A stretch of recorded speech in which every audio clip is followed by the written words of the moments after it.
Cincinnati Bengals podcast, former Bengals linebacker, Takeo Spikes. I was frustrated because you can tell certain coaches' hands are tied. It's like, what are we doing? You know, what are we here for? We've got Tim McGee. Since Zach Taylor has come in as the head coach, you really didn't know what to expect from them. Bengals wide receiver Tyler Boyd joining us. I mean, at the end of the day, I mean, it's fun to me when I get to go home or play the Steelers. Bengals running back Mickey Woods. Yeah, I am surprised, but I'm also happily surprised that they're starting to step up to the plate and spend a little money. I am Matt Minnick, and this is Shock Talk. Red Velvet Hot Lap. I think anybody who follows Cincinnati football on all three levels knows our guest. Sam Hubbard, the defensive end for the Cincinnati Bengals. We had a lot of, kinks and stuff that we worked through the first year, and now we're really able to focus on the details. None other than Ike Taylor. But as far as excellence, Ocho, for the most part, I would give the edge because he was more healthier right now than AJ. If you catch a healthy AJ, you catch hell. What's up, everybody? It's Anthony Cosenza with the Orange and Black Insider Bengals podcast and CincyJungle.com. Hope you all enjoyed Super Bowl 55 yesterday, seeing the Chiefs get manhandled by the Tampa Bay Buccaneers. We will talk about that. Tom Brady just keeps adding to his resume. Hope you like that other little intro we gave you there. Another little new one we put together. We're going to mix those in a little bit, get the new intros for you. But we have a lot to get to on the water cooler chat. Again, why do we call it the water cooler chat? Because if you're back at the office in person or if you're in virtual meetings with people, we're going to run you through all of the headlines with the Cincinnati Bengals, the AFC North, the NFL, so you can chat amongst your friends, coworkers, colleagues, family, and sound like a well-educated football fan. And you can take the information we give you if you haven't caught up on your own and use it as your own. I'm okay with that. I'm good with that.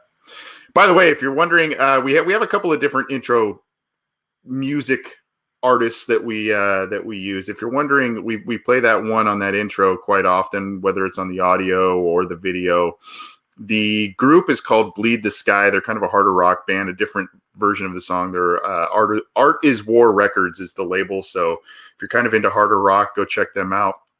They are one of the members is a good friend of mine. So go check them out. Support them if you like some hard rock, kind of a different little tune, jazzy tune to get you started here on Monday. But let's get going. Did I say good morning? I guess it's good afternoon for all of you. It's still morning in my neck of the woods. So so you're saying, oh, good afternoon, good morning. I guess I said good morning. I don't know if I did. But anyway, let's get going. We've got a lot to share, a lot to get to with the Cincinnati Bengals, a lot to talk about with the Super Bowl and all kinds of good stuff. Happy to have all of you with us today.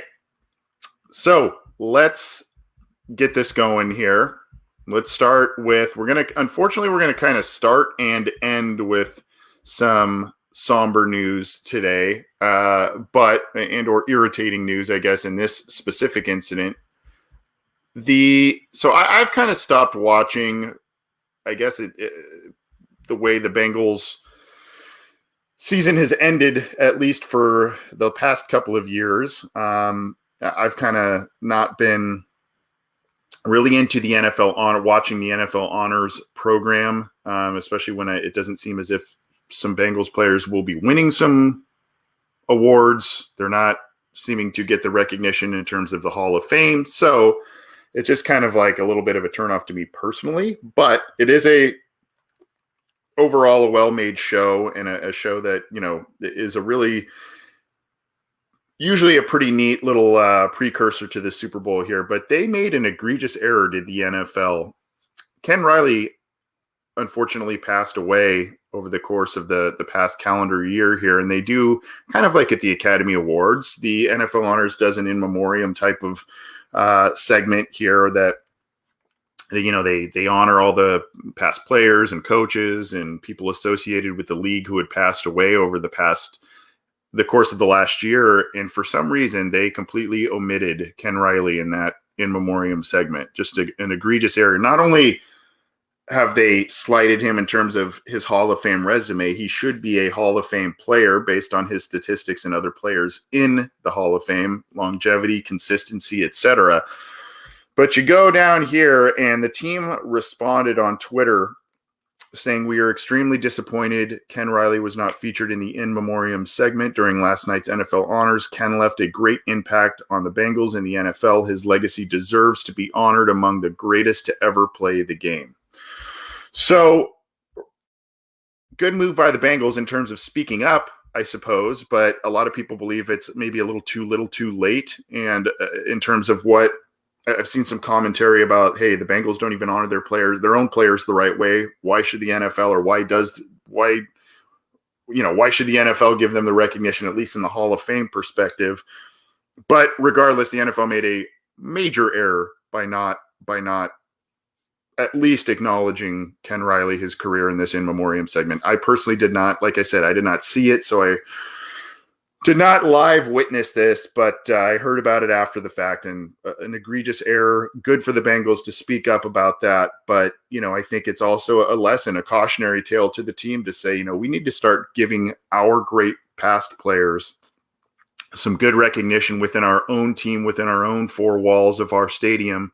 Now, they've done a lot of stuff. They had the 50th anniversary team. They did a lot of things like that. But, in terms of a ring of honor, some sort of wing of Paul Brown Stadium for fans to go and see kind of their own mini Hall of Fame, I think that's a step that needs to be taken. And it's going, unfortunately, the team's going to continue to be slighted and or, learn these hard lessons, I think, unfortunately, by the NFL if they just are not, they're not recognizing their own players. You see some players that got into the Hall of Fame this weekend and who made it past the semifinalist round or into the semifinalist round. Willie Anderson was in kind of the narrowed down search. Another guy who has a Hall of Fame resume, should be a Hall of Fame player, and unfortunately he got bypassed. You see Drew Pearson, a very good player for the Cowboys on some very good teams, but you stack up his resume against an Isaac Curtis, a Chad Johnson, and AJ Green. Granted, Johnson and AJ played in different eras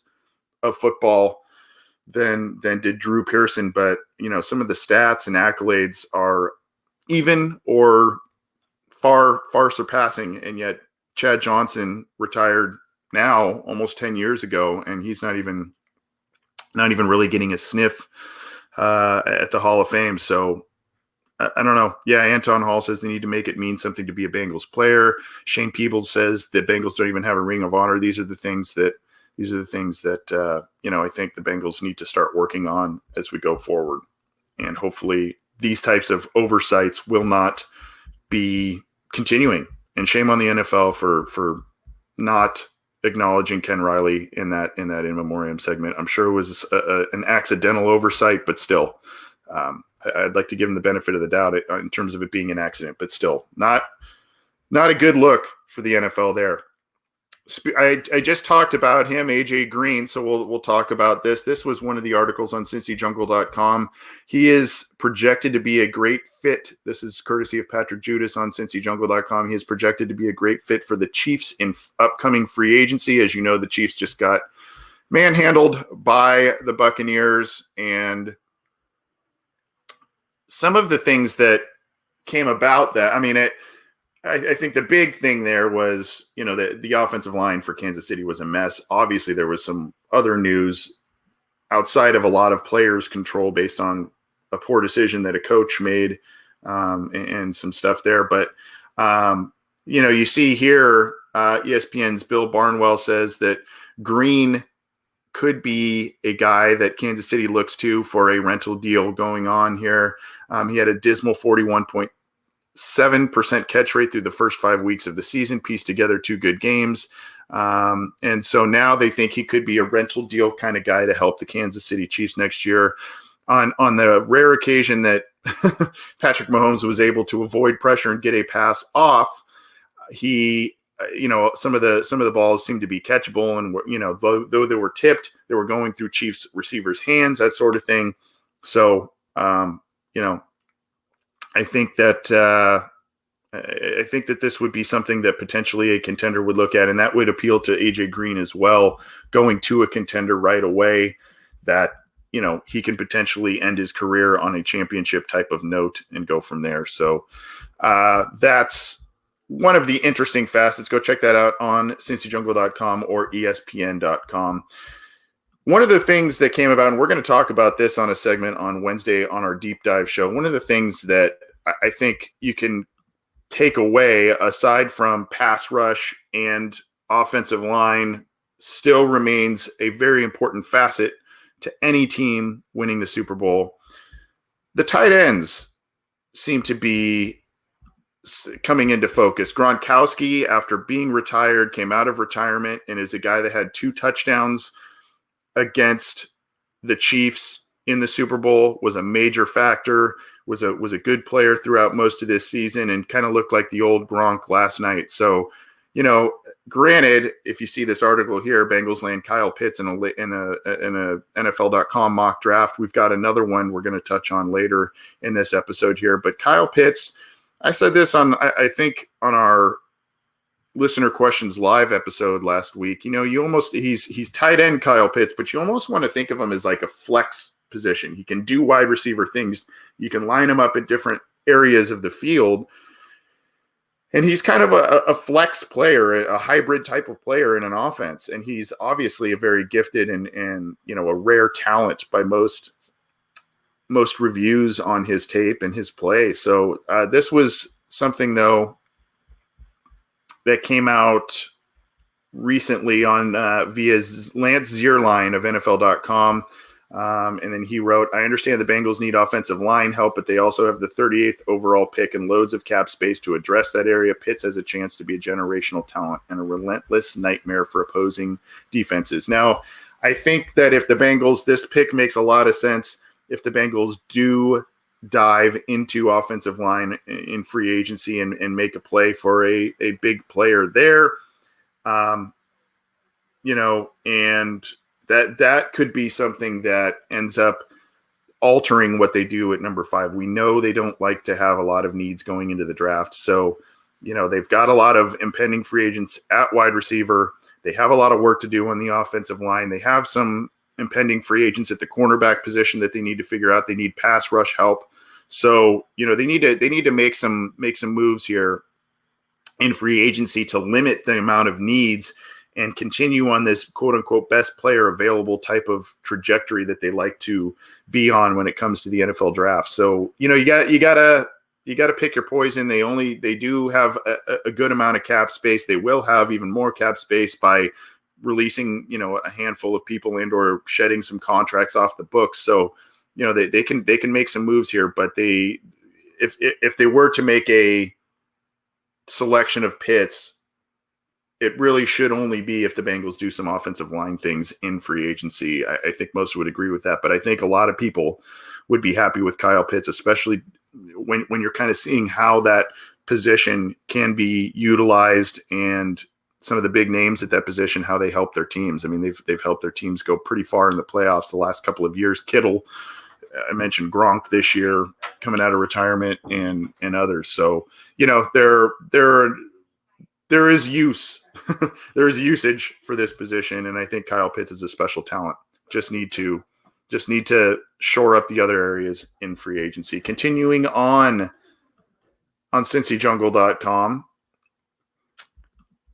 This guy, we just we can't stop talking about this fella here. A former number 1 overall pick who was a quarterback, talking about the team's recent number 1 overall pick at quarterback, Carson Palmer.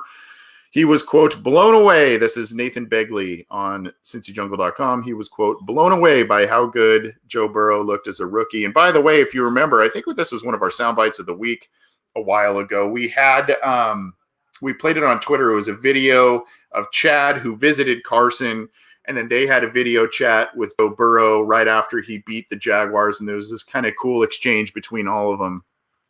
So they've spoken, and Carson's been pretty vocal, especially last season when the Bengals were projected to take Joe Burrow. He was pretty vocal about the shortcomings of the franchise and what Joe Burrow potentially could be up against in terms of being the quarterback of the Cincinnati Bengals. But He was on the Pat McAfee show. Was Palmer, prominent radio show, TV show, Pat McAfee show, obviously the former punter of the Indianapolis Colts, big personality, Pat.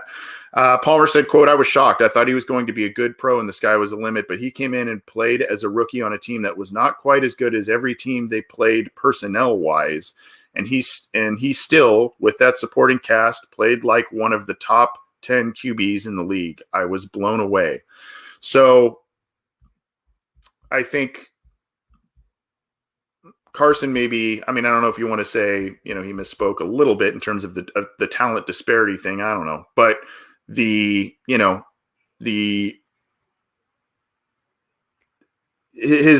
assessment of Burrow and the fact that the Bengals still only won, 4 games and a tie this last year. I mean, they still are they've got the top 5 pick for a reason. They had a lot of injuries, et cetera, but they have a lot of roster deficiencies. So he's not totally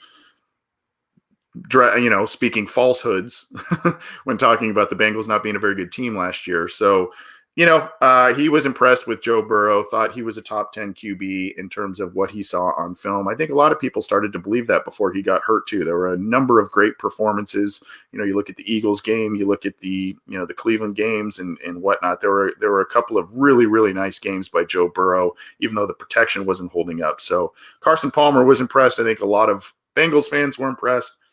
And hopefully Joe Burrow pulls a Carson Palmer, and not the trade me thing. I'm talking about his rehab recovery and that he comes back and is ready week 1 like Carson was after that playoff knee injury that he suffered.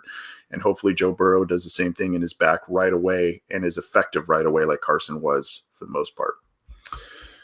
Let's keep rolling on here. This was from a few days ago. Barely missed the cut of making our last water cooler chat, I think.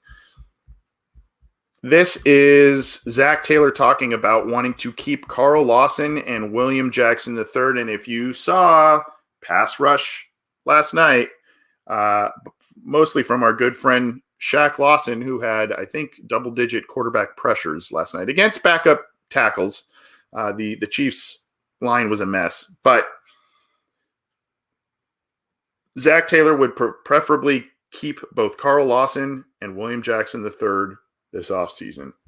That's another article on cincyjungle.com, and some of the quotes are courtesy of Jay Morrison from The Athletic.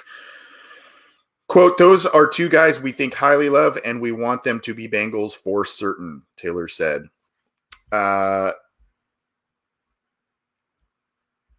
Continued on, I think you have to look at the whole scope of things, and hopefully we can work it all out. So the Bengals, according to Over the Cap here, this is a nice tidbit from Nathan Begley at cincyjungle.com. They have the 6th most cap space, 6th most cap space in the league. That's a tough one. Say that 3 times fast. So they have a lot of space. Now, when you try and sign who will be a coveted pass rusher and who will be a coveted defensive back on the open market, both of which are usually in the top 30-ish in terms of most websites, impending free agents. Those guys are in the top 20 to top 30 usually. Carl Lawson and William Jackson are both in there, depending on which website you go to. But, they're going to cost some money. And I think I've said this just personally speaking. I think based on some of the injury stuff with William Jackson and a little bit of, kind of a roller coaster with him, but the talent's there. And I think if you maybe franchise William Jackson and you're able to lock up Carl Lawson maybe for a longer term contract, that may be the best route ahead. If you're able to get both on a on a long term deal that makes sense financially for the team, obviously that's definitely ideal. But I think if you may need to go the franchise route with William Jackson and potentially a long term contract with Carl Lawson. If the Bengals are able to retain both of them, that's a big win for them in terms of eliminating needs in the draft. They still will need more pass rushers, to be sure. They will need more pass rushers, and they may need some more secondary help. Mackenzie Alexander is also an impending free agent at cornerback. So, I mean, even if they keep those guys, they're still going to need to do some things. But those are 2 big priorities, I would think, for the Cincinnati Bengals. Zach Taylor seems to agree when he was talking to the Cincinnati media as well. So those are a couple of priorities for the Bengals, and Zach Taylor echoed that. Speaking of Carl Lawson,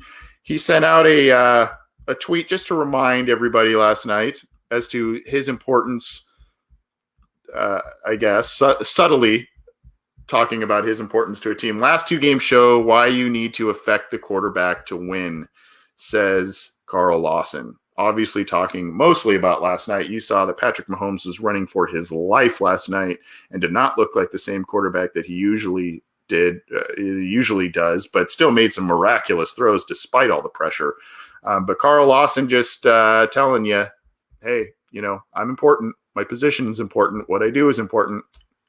So that's something to note there. And he's just kind of doing a little friendly tap on the shoulder. Oh, hey, just to let you know, in case you didn't see. Michael Flukas says also saw there.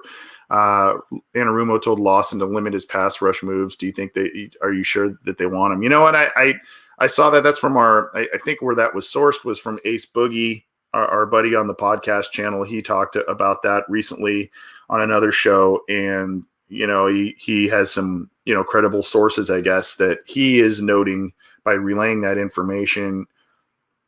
Kind of a damning thing. We talked about a little bit on our listener questions live last Friday as well, that this question. And yeah, I mean, Anarumo seems to be a guy who is very this way or no way. And that's kind of that.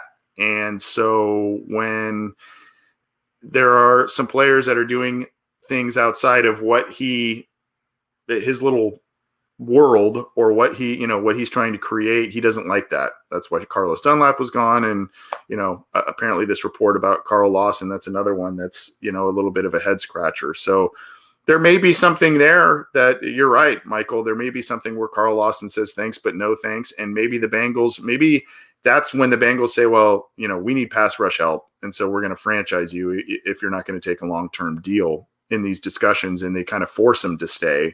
And then maybe they do the long-term deal with William Jackson, if that. So that's something to keep note of as well. But these things, if they are accurate, and I tend to believe them, and we're going to talk, by the way, just now, it's a good segue to Carlos Dunlap. If these things are accurate, which they seem to be,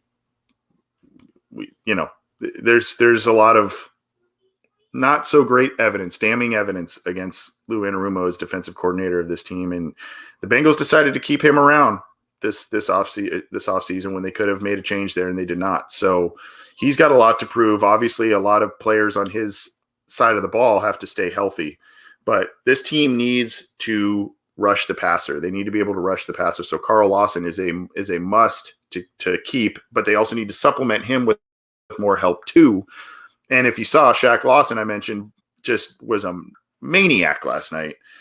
And he, on the last water cooler chat I talked about, he addressed the media kind of saying what happened with the Bengals. And that was just kind of egg on the face for the Bengals there too. So I don't know that bridge will be mended, as Shaq Lawson is looking to, Shaq Barrett, is looking to, potentially enter free agency. I don't know that bridge has been completely burned or not with the Cincinnati Bengals if he's coming back. So that's something to keep an eye on there too. Here is some more. I know we don't want to dig up the past, but there's more that has come up from Carlos Dunlap in the departure here. You see here, Carlos Dunlap reveals how his Bengals career ended in CBS Sports interview. This is from John Sheeran. By the way, John, when Carlos Dunlap was traded, go back and listen to one of our episodes. John relayed some information from Carlos Dunlap Sr.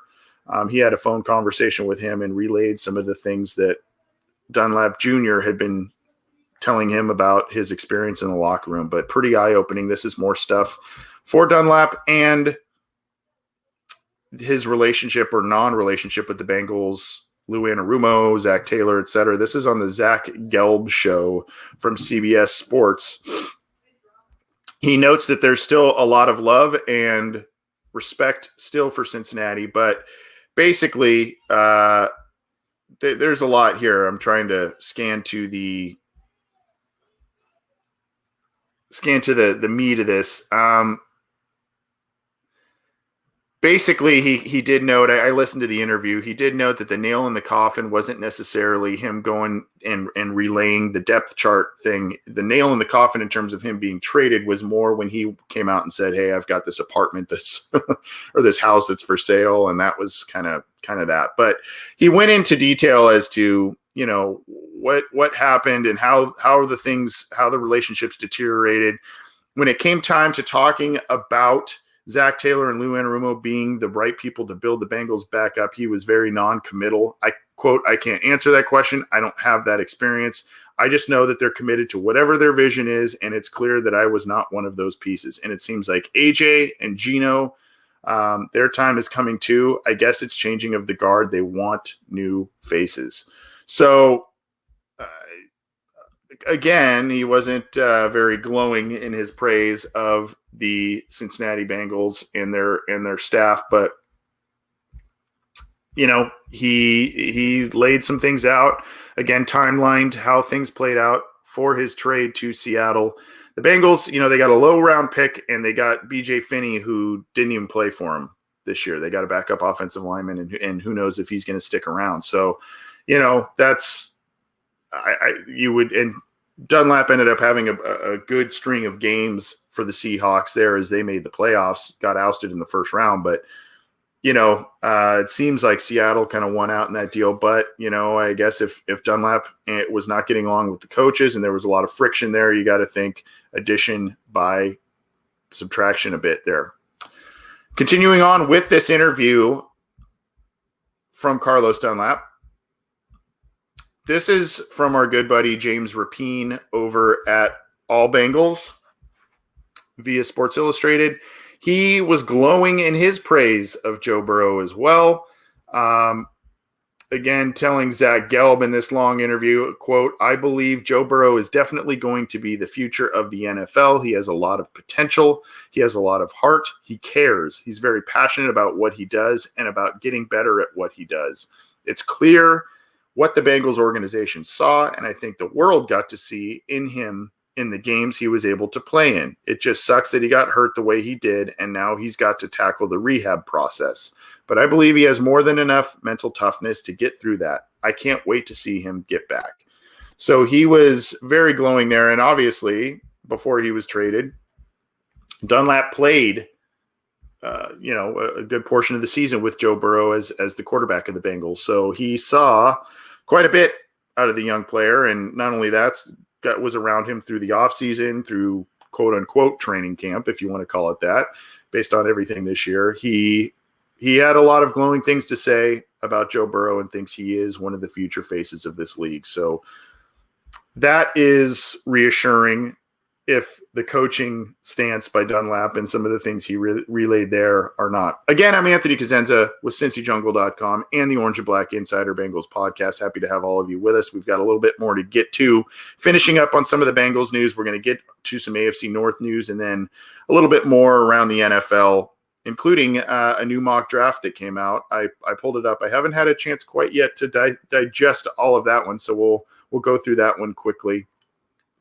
But that's something that'll be fun to look at here at the end of the show. You can get our program on iTunes, Stitcher, Spotify, on the Google Podcast, Google Music app. You can get it on iHeartRadio, Megaphone, all kinds of different areas. Really, wherever you stream your audio, you can get our show. You can subscribe to our podcast. There's a little icon at the bottom of the YouTube channel in case you're catching it on YouTube or you're catching it on Cincy Jungle and you don't subscribe to our YouTube channel, please do so.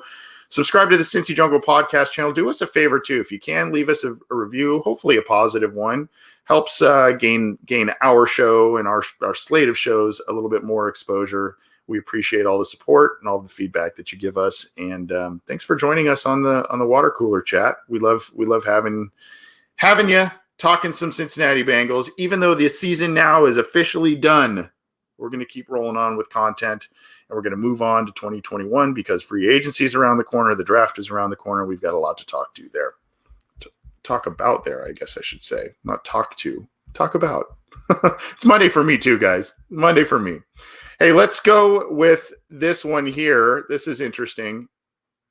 I always find these looks in the rearview mirror in terms of redrafts, I think they're funny, right? I mean, the Bengals land a wide receiver not named T. Higgins in a 2020 redraft.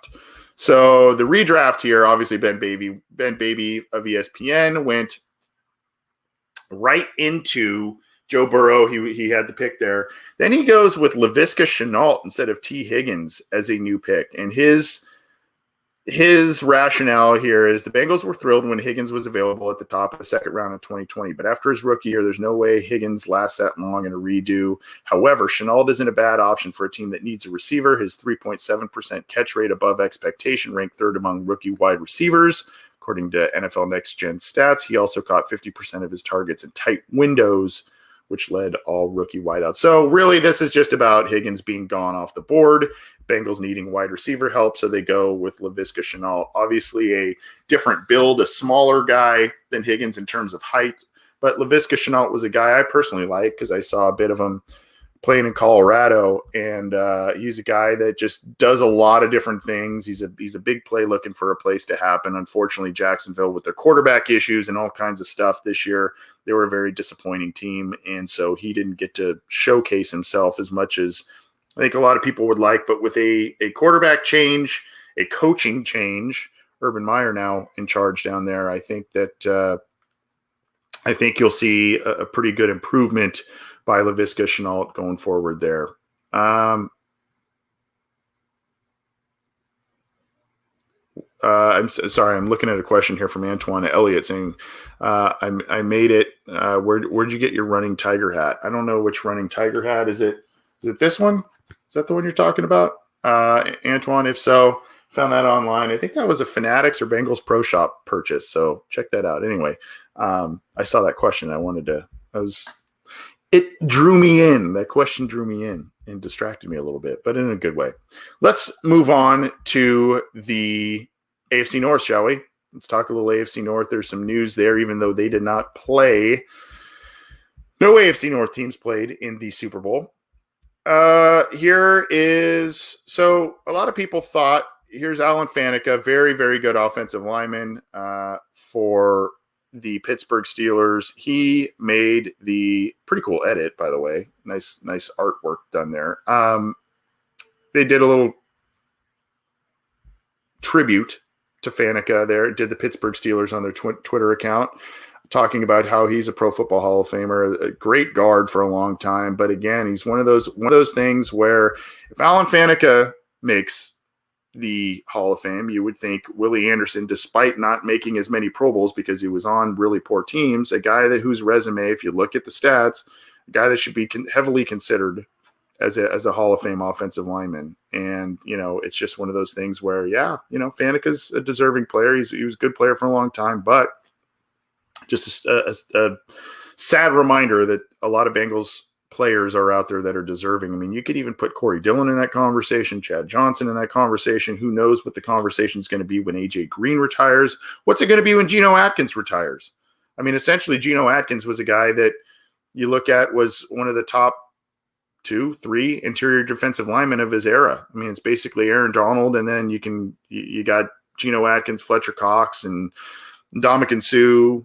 I mean, there are a lot of good players. Geno Atkins was tops at his position for a really long time. And are we going to have to, as Bengals fans and as the organization, going to have to push that boulder uphill to try and get Geno Atkins into the Hall of Fame? I hope not.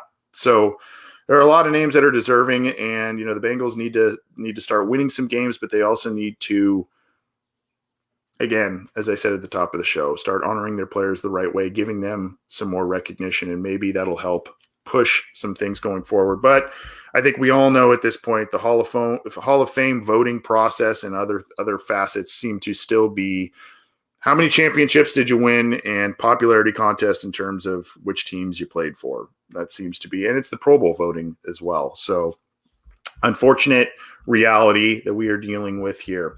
The Steelers also made some moves with their coaching staff, adding 3 assistants to their coaching staff.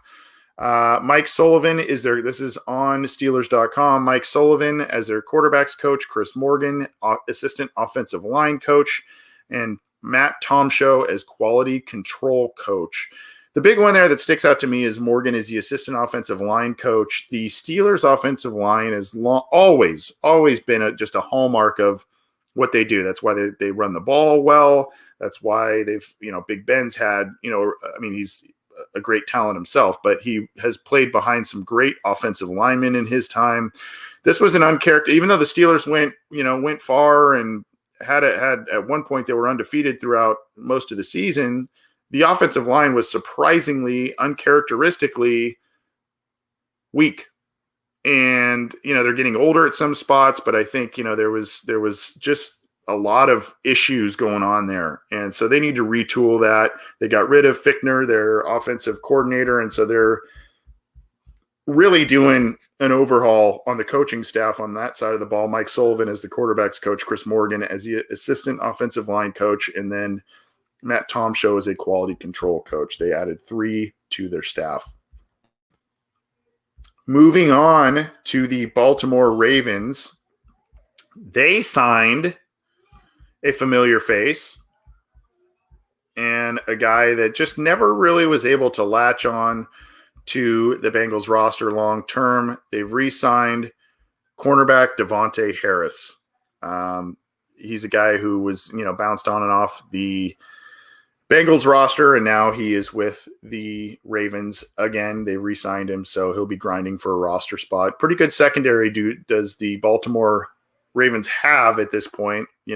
Marcus Peters, Jimmy Smith, a lot of good players back there. Not Marshawn Lattimore, excuse me.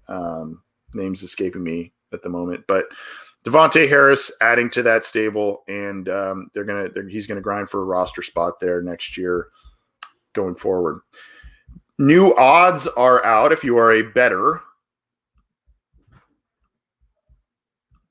in terms of odds to make it to Super Bowl 56. This is courtesy of Spotrak's Twitter account. You can see there in the AFC, Chiefs, Bills, Ravens, Browns, and then the Dolphins and Titans are the tops in the AFC. And you look NFC, Bucks, Packers, Rams, 49ers, despite having an off year, a lot of injuries on that team's roster this past season. And then the Saints one may move depending on the Drew Brees situation. We'll see there. But, that's some predictable names up top there. The Rams also, now that they have a trade in place with Jared Goff and Matthew Stafford, Matthew Stafford's now going to go to LA. Goff's going to go to Detroit. Once the new league year officially starts, that trade will take place. So they're right up top, and they made it to the divisional round as well, did the Rams this last year. So, yeah, that's kind of in terms of odds for betting, those are the favorites for each conference after Super Bowl 55 is in the books. Speaking of the Browns, they did some coaching moves of their own. And this is on Cleveland.com. Ben Bloom. This is an interesting move here. Senior defensive assistant to the run game coordinator. By the way, the run game coordinator, the passing game coordinator is now an in vogue type of position to be filled on coaching staffs across the league, it would seem. The Bengals, as you know, hired back Frank Pollock and gave him the run game coordinator designation. When Zach Taylor was in LA with Sean McVay, they had a passing game coordinator who at the time was Shane Waldron, who also interviewed for the Bengals open head coaching position. And they also had a run game coordinator, of which they still have both of those coaches to man those two roles as well. So now the Browns have this.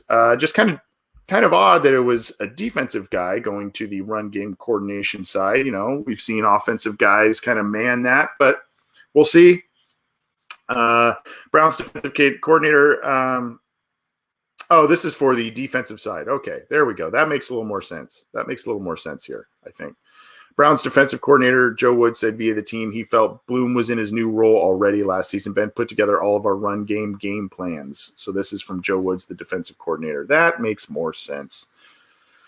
He's very detailed, very thorough, and knows exactly what you need to do to stop an opponent. I'm very happy for him and glad we have a chance to keep him for another year. So he's helping out on the defensive side, it would seem, in terms of the run game coordinator, not the offensive side. See, that's why you got to read those details, Anthony.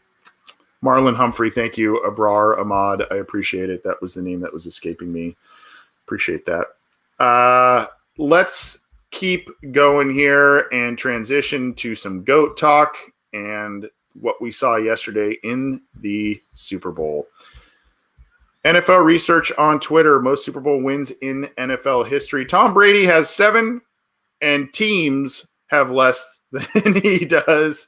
You look at the Steelers and the Patriots, obviously, Brady, an architect of those in New England, but Cowboys, 49ers, some of the most successful franchises in the NFL do not even have as many Super Bowl wins as one singular quarterback in Tom Brady. And that is courtesy of NFL Research's Twitter account. Just unbelievable. Unbelievable. And I got to say this, I said this to Ken Anderson when we had him on the show a couple of weeks ago. Look, I mean, I obviously had the discussion, Tom Brady's in that discussion for greatest of all time, and maybe this weekend would change my mind, and all that kind of talk. I still was a big Joe Montana. I just saw the things Joe Montana did, not only to the Cincinnati Bengals in 2 Super Bowls, but just what he was doing in a different era of quarterbacking. And I just kind of maintained that was just my guy. What Brady did this season away from Belichick, having the 3 road wins all the way up to the Super Bowl and then winning at home against Patrick Mahomes and the Chiefs. It was just, a very special season. So, it's very easy. I guess a lot of people already had Tom Brady as the GOAT, but, it's very, very hard to debate otherwise. I know Ken Anderson did put out an interesting name from the Wayback Machine and Otto Graham, a name in Browns lore, but I think we're witnessing something pretty incredible in terms of Tom Brady's career. And he did last night. If you heard him too, he was saying, "I'm not going anywhere. I'm not retiring." That was the one thing I wondered, if he was going to win one away from Belichick with a different team. If he was to win it, would he say, "That's enough for me. I'm good"? And he says, no, he's going to keep going. He's going to keep going. So that's I guess where we can go next, because Bruce Arians, and this is courtesy of NFL.com, Bruce Arians, Super Bowl winning coach Bruce Arians, who assembled this kind of veteran all-star team with Tom Brady, with with Rob Gronkowski, and with Antonio Brown, among others.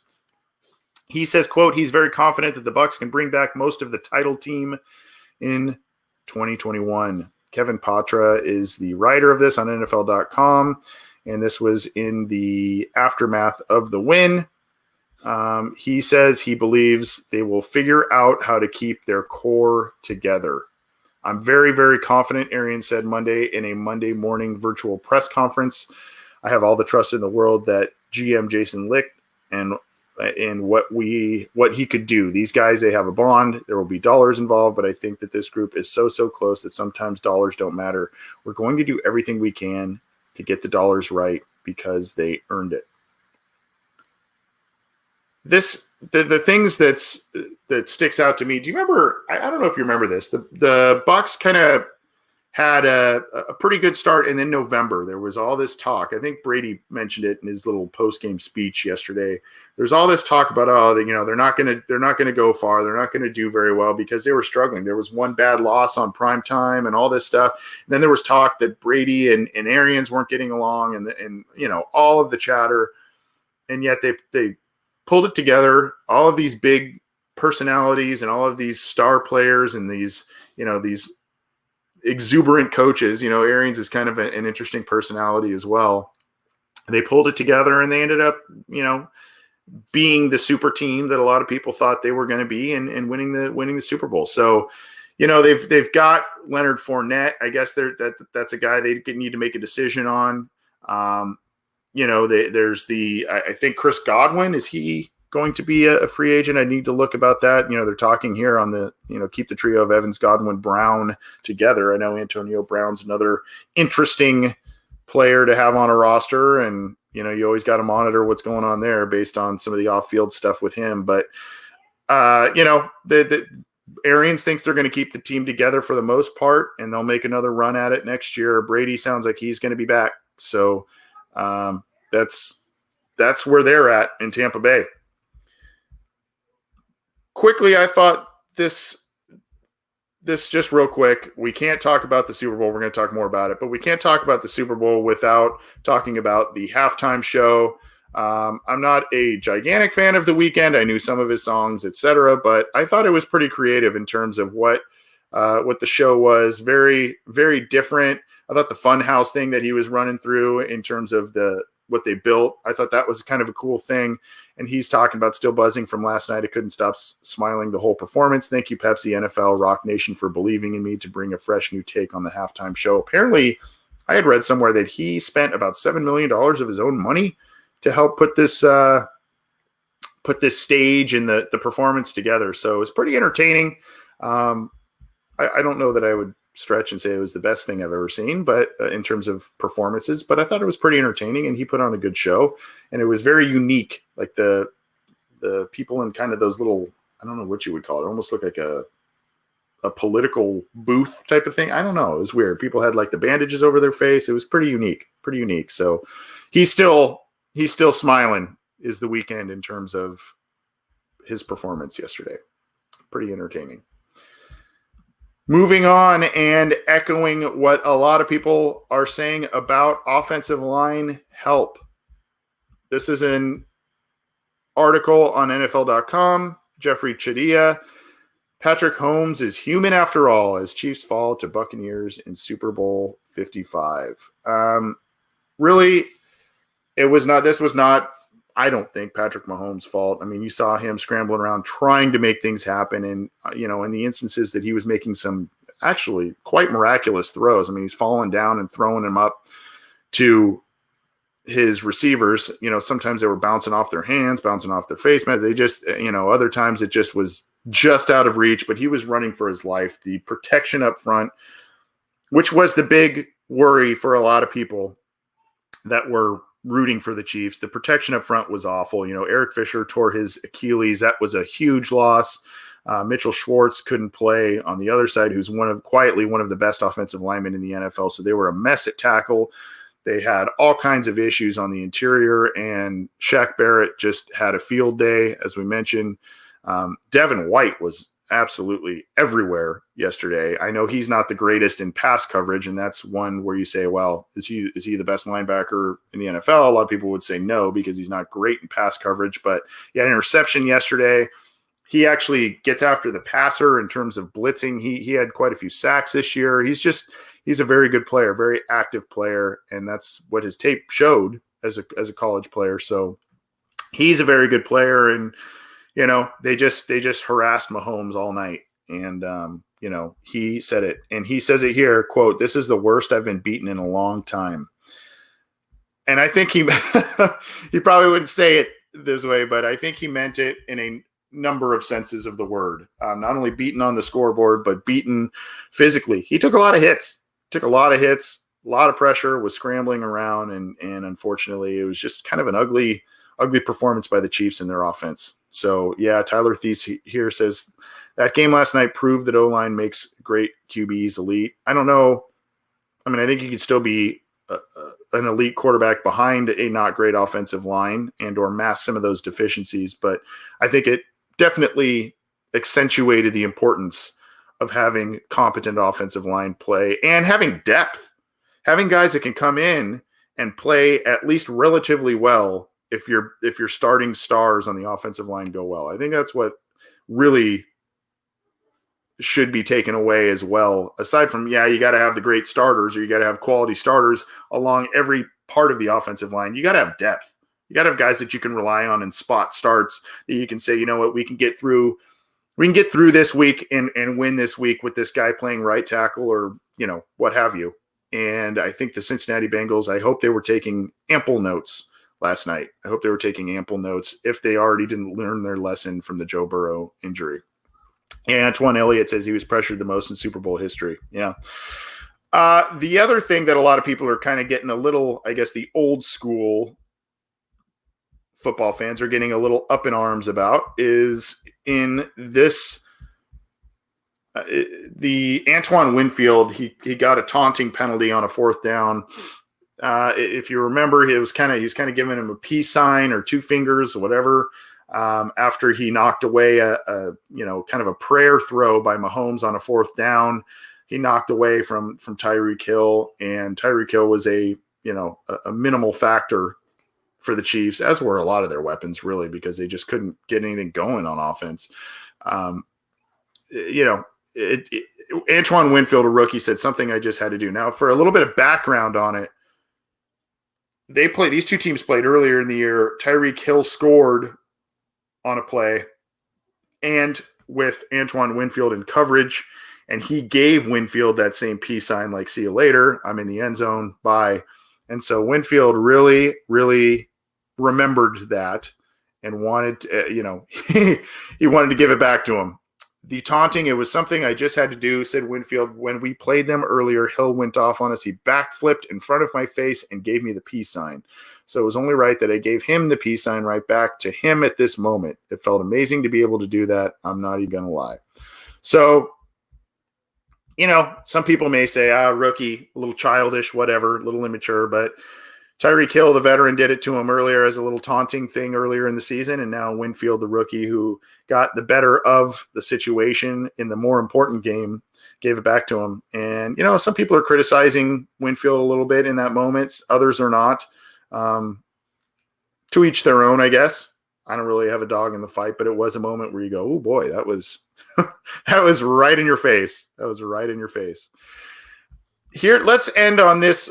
Well, sort of end on this one in terms of some news here. This is a 3-round mock draft by Chad Ryder of NFL.com. I'm going to pull this up. If you have not seen it, I'm sure we will be relaying this on Cincy Jungle as well. So if you look here, we're gonna just cruise through this here in the first round. Trevor Lawrence to the Jaguars at number 1 overall. He has the Panthers trading up to pick 2 to get Zach Wilson. So Ryder does include trades here. He has Penei Sewell going to the Dolphins at number 3. He has Justin Fields. So 3 quarterbacks going in the top 5 picks in Chad Ryder's mock draft. And then you've got Kyle Pitts going here. So this is the second NFL.com mock draft where the Bengals, an NFL.com writer has the Cincinnati Bengals going with Kyle Pitts, the tight end out of Florida. He says Pitts is the top pass catcher in the draft. With Penei Sewell off the board, Cincinnati will wait until rounds 2 and or 3 to get Joe Burrow some help on the offensive line. I think that's a teaser as to where we're going next. The Bengals go with the Florida product. It would be the third time in the past 12 drafts that they selected a tight end in the first round, Gresham and Eifert included. So we're going to scan down here, and I'm going to pull up the second round picks here. Some other interesting picks here now that he's got the draft set. He has the Chiefs at 31 taking Carlos Basham, an edge rusher. He really did some good things at the Senior Bowl. And then Joe Tyron, an edge rusher for Tampa Bay. At the end at 32 here, let's see if we can get to rounds 2 and 3. Okay. Pull this up. Just didn't want to scroll and make everybody dizzy while I'm doing that. I hope you appreciate that. I was trying to be kind to you guys. I was trying to be kind to you. Okay. Here we go here, top of round 2. Jacksonville takes Eric Stokes, a cornerback out of Georgia. Jets take Joseph Osai. And the Bengals take Jason Owe, an edge rusher. So out of Penn State, a redshirt sophomore. So not an offensive lineman with their pick number 38 in the second round. So they've got Kyle Pitts in the first round, Jason Owe, an edge rusher at number 38. Let's go to round 3.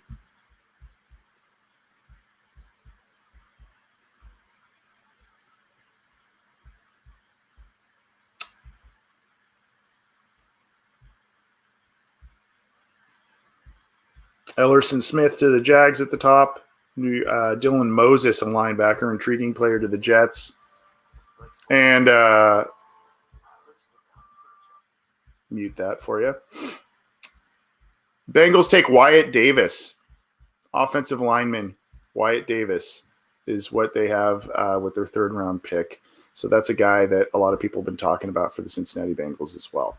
So that's the 3-round draft. You got, the Bengals did not take a tackle, which is interesting. He has Kyle Pitts, he has edge rusher, and he has offensive guard as the 3 picks for the Cincinnati Bengals in his 3-round mock. So that is Chad Ryder's 3-round mock of the Bengals there. Obviously a lot to play out over the next couple of weeks and months. I see our friend DJ here in the live YouTube chat saying Jason Owe is a genetic freak. Yeah, he is. It's one of those. It's kind of one of those classic. I think one of those classic round 2 picks. First round traits, first round physique, all that kind of stuff. And then you've got, where's the, does the production match that, all that kind of stuff. So maybe that's where that makes sense. And the Bengals, like I said earlier in this episode, the Bengals need edge rush help.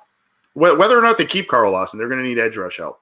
So that's something that needs to be addressed. And, if the Bengals do some things again on the offensive line in free agency, and then you see those picks, you got, Wyatt Davis, an interior offensive lineman. The other thing the Bengals need to address with their interior offensive lineman, they've got Trey Hopkins nursing a knee injury, and very last game of the year, he gets a knee injury. So we're not sure that he's going to be back week 1. So the Bengals need to figure out something, whether they have immense trust in Billy Price to hold down the fort or what have you. They're going to need to figure out something at center, probably temporarily, as Trey Hopkins is on the mend. Let's go here. Hate to end on a somber note, but the NFL and sports writer, sportscaster community lost a couple of good people, very, very young, this past weekend. Chris Wessling, who actually was at one time a Bengals fan. He kind of gave up his Bengals fandom a little bit based on the lost decade, but he dies at 46, unfortunately, because of cancer. A lot of people knew him from the Around the NFL podcast.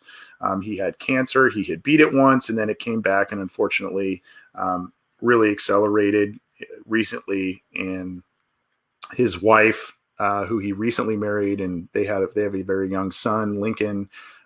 Unfortunately, they lost Chris Wessling there, the father of their family, husband and father of their family, and way too young at 46.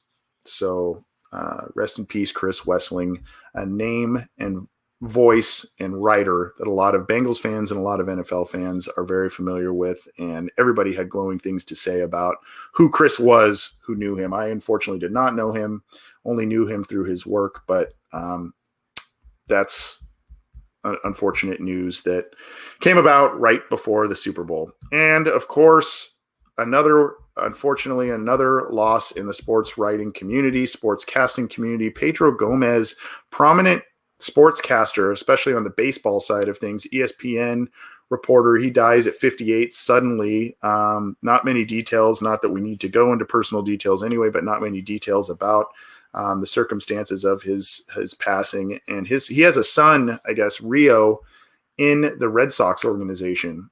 So he has close ties to baseball, did a lot of reporting on baseball. Very, very sad story there. And again, hit this weekend. 2 pretty iconic people in the sports writing, sports casting world that unfortunately passed away at very young ages. So rest in peace, and our condolences to their families as they grieve the losses of both Chris Wessling and Pedro Gomez. That's going to do it for us on the water cooler chat. Probably our longest one to date, but we had a lot to get to. I appreciate all of you tuning in and joining us.